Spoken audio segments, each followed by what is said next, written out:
स्वागत है आपके अपने channel medicine guidance bye Ravindra में। आज हम बात करेंगे माइग्रेन की। सिर दर्द या सिर्फ सिर दर्द नहीं बल्कि एक न्यूरोलॉजिकल डिसऑर्डर जो लोगों की लाइफ क्वालिटी खराब कर देता है। दोस्तों, माइग्रेन होता क्या है? माइग्रेन एक धड़कता हुआ सिर दर्द है जो ज़्यादातर सिर के एक तरफ होता है और इसके साथ ये लक्षण मिल सकते हैं।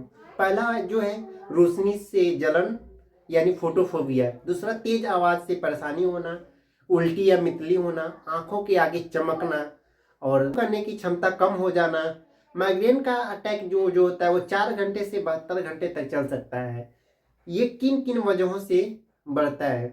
स्ट्रेस की वजह से बढ़ता है, नींद की कमी की वजह से बढ़ता है, मील स्किप यदि खाना का टाइम स्किप होता है तब होता है, तेज रोशनी या फिर स्क्रीन टाइम ज़्यादा रहता है तब होता है, और ज़्यादा कैफीन कंज्यूम करने से होता है, मौसम में बदलाव होता है वो हो सकता है, हार्मोनल चेंजेस की वजह से भी, और स्ट्रांग परफ्यूम यदि कोई ज़्यादा परफ्यूम यूज करता है उसको भी हो सकता है। अगर आप इन ट्रिगर्स को पहचानेंगे तो माइग्रेन को 50% तक कम कर सकते हैं। दोस्तों, डॉक्टर इसमें क्या सलाह देता है? यदि एक्यूट माइग्रेन है तो साथ रिलीफ के लिए क्या दिया जाता है? पहला होता है पैरासीटामॉल 650 mg में, कुछ एनेसाइड्स जैसे इबुप्रोफेन 400 mg या डाइक्लोफेनेक 50 mg। ये दोनों कभी भी खाली पेट नहीं लिया जाता है। दोस्तों, दूसरा होता है ट्रिप्टोफान। ये माइग्रेन स्पेसिफिक दवा होता है। इसमें जो होता है सुमेट्रिप्टान 50 से 100 mg, रिजाट्रिप्टान 10 mg, और इसको ये ऑरा और सीवियर पेन में बहुत प्रभावी होता है। इसके साथ साथ कभी कभी नौजिया भी होती है। नौजिया को रोकने के लिए डोमपेरिडोन 10 mg में या फिर ओंडास्ट्रोन 4 mg में दिया जाता है। दोस्तों, कोई भी दवा लेने से पहले अपने नज़दीकी डॉक्टर की सलाह जरूर लें।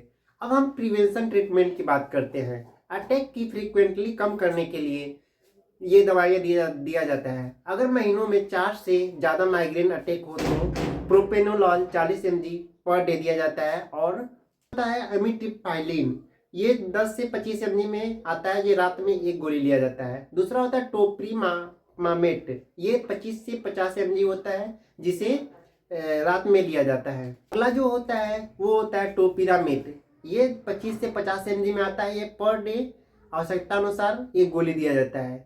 अगला होता है फ्लूनेरिजाइन। फ्लूनेरिजाइन जो होता है वो 5 से 10 mg रात में दिया जाता है। ये दवाइयाँ अटैक को 40 से 60% तक कम कर देती हैं, पर डॉक्टर की प्रिस्क्रिप्शन अनिवार्य होता है। बिना किसी प्रिस्क्रिप्शन के दवा नहीं लेनी चाहिए। इसे बिना दवा के भी कंट्रोल किया जा सकता है। दोस्तों, इस रोजाना कम से कम 7 से 8 घंटे का नींद लेना पड़ता है। रोजाना 2 से 3 लीटर पानी पीना चाहिए और स्क्रीन टाइम पे कंट्रोल रखना बहुत जरूरी होता है। स्ट्रेस मैनेजमेंट के लिए डेली योगा और मेडिटेशन बहुत जरूरी होता है, और हर टाइम पे भोजन करना जरूरी होता है।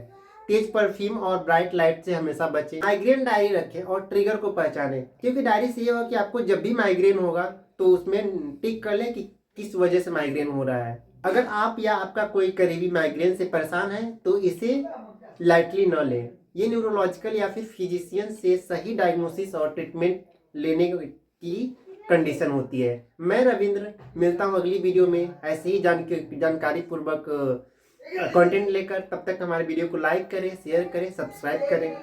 धन्यवाद।